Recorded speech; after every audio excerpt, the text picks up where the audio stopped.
నేను CA inter టైంలో ఒక గ్రూప్ అయిపోయింది, సెకండ్ గ్రూప్ పెండింగ్ ఉంది. ఆ సెకండ్ గ్రూప్ చదువుకోవడానికి గుంటూరులోనే ఉండిపోయా. నార్మల్గా సీఏ స్టూడెంట్స్ ఒక గ్రూప్ అయిపోగొట్టి ఇంకో గ్రూప్ పెండింగ్ ఉంటే ఇంటికి వెళ్లకుండా అక్కడే హాస్టల్లో ఉండి చదువుకోవడానికి ట్రై చేస్తూ ఉంటారు. సక్సెస్ రానంత వరకు ఇంటిని అవాయిడ్ చేస్తూ ఉంటారు. నేను కూడా అలాగే సీఏ జర్నీ స్టార్ట్ అయిన దగ్గర నుంచి ఇంటికి పెద్ద వెళ్ళేవాడిని కాదు. అలాగే వన్ ఫైన్ అటెంప్ట్ ప్రిపరేషన్ లో నా గుంటూరులో సడన్ గా కాల్ వచ్చింది దట్ మా గ్రాండ్ ఫాదర్ కరెంట్ షాక్ కొట్టి చనిపోయారని. నాకేం అర్థం కాల. మా గ్రాండ్ ఫాదర్ నాకు చాలా ఇష్టం, నాకు చాలా చేశాడు. కానీ ఆయనతో ఎప్పుడు నేను టైం స్పెండ్ చేసే అవకాశం నాకు రాలేదు. నాకు ఊహ తెలిసిన దగ్గర నుంచి 10th తర్వాత నుంచి అంతా బయటే చదువుకున్నాను.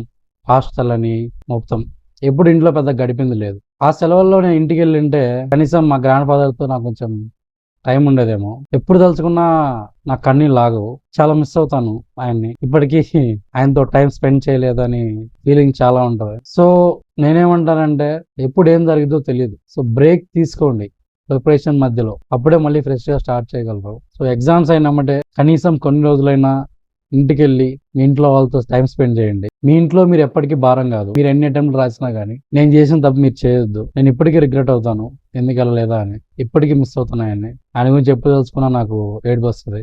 So please take a break, go to home, spend time with your loved one. Thank you. This is CA Kalyan Raju. Please follow my account.